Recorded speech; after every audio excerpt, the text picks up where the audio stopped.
Hey, good evening, men. It is Thursday, September 14th, 2023. Last video we talked about the wheat in the weeds, and how the weeds will grow with the wheat, and the angels will come and harvest the wheat and the weeds, and they'll be separated, and the weeds will be thrown into the fire. But what I want to talk about, guys, is this whole semen retention journey. It's not easy.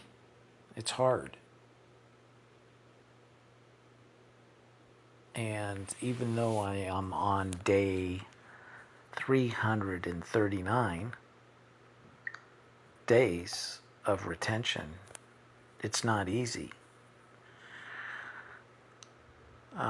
What semen retention has done for me is exposed my other weaknesses of darkness, guys. And so every day as a Christian, we have to battle our flesh, which is the desires of our body, of our physical body.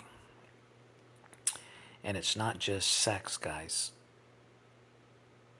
So you can retain your seed and be celibate and overcome the sexual desires, but then you realize there's other desires of the flesh that hold you back, that need to be disciplined as well as that dark spirit of lust. So what are they? Well, we've talked about them in prior videos. It's food, sugar. Sugar is a drug, guys. Try going a week without eating any sugar. And when I mean sugar, I'm talking about not just raw natural sugar, but corn syrup, high fructose corn syrup, those kinds of sugars, those artificial sugars that they put in packaged food. Glucose. Try going without sugar. It's a drug. Food. I realized after disciplining myself against lust that, hey, you know what? Food is another addiction. Cannabis, drugs, alcohol. So these are all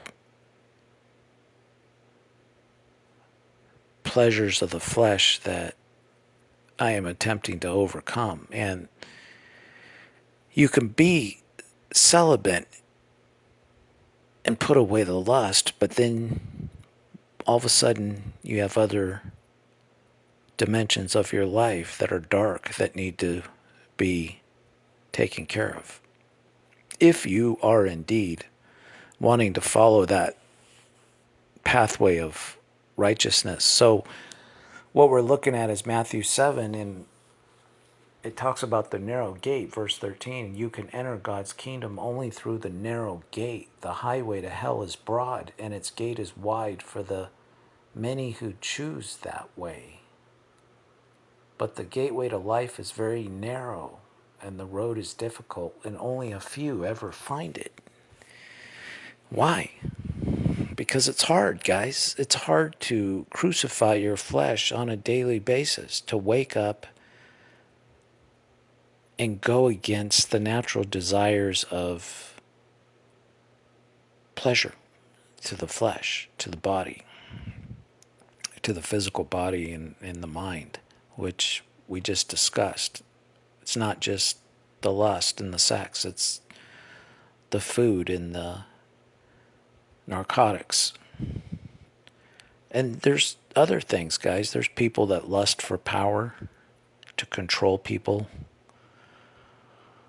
So what this verse says, or these two verses say, is it's hard and only a few ever find it. The gateway to life is very narrow and the road is difficult, and only a few ever find it. But on the other hand, guys, in verse 13, the highway to hell is broad and the gate is wide, and there's many who choose that way. Because the majority of people, and myself included before I started this journey, is we choose the easy way, the way to please ourselves. We want to please our sensual, physical cravings of darkness. And many choose that road, which is broad. Highway to hell, it says. So the AC/DC song, Highway to Hell, they're referring to this Bible verse. Matthew 7, verse 13, you can enter God's kingdom only through the narrow gate. The highway to hell is broad and its gate is wide for the many who choose that way. I'll put a link in the description to the AC/DC song Highway to Hell. And if you listen to it, they're proud to be on the highway to hell. And many choose that path, you guys. And you can see by the song that they're celebrating that highway to hell. I'm on the highway to hell. And AC/DC was one of my favorite bands growing up. And it's not just that one song. There's other songs like Back in Black, You Shook Me All Night Long. The whole band, all their themes of their songs is pleasing the flesh, sex, drugs, rock and roll, the highway to hell.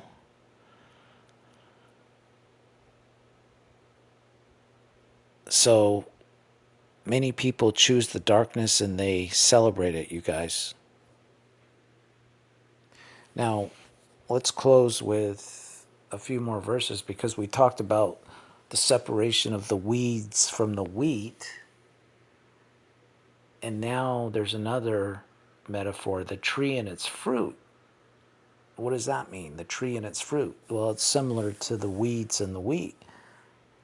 Beware of false prophets who come disguised as harmless sheep, but are really vicious wolves. You can identify them by their fruit, that is, by the way they act.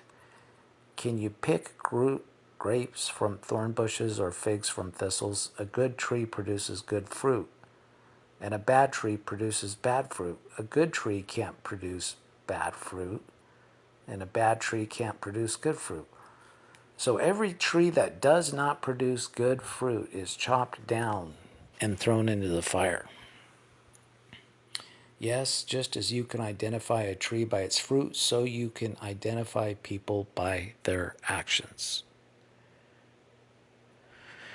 Guys, we've all heard of the mega pastors over the decades. Since the 80s, I've been hearing and seeing and reading news articles about these great Christian pastors, TV evangelists, or leaders of mega churches. And, I'll never forget this one guy, pastor, he was having homosexual sex with male prostitutes. And here he was, a pastor of a huge church, guys. So that's what this verse is saying. He was a fraud, this pastor. He was a false prophet disguised as a harmless sheep. But the Bible's saying you can identify these people by their actions, and his actions were just the opposite of what he was preaching, guys.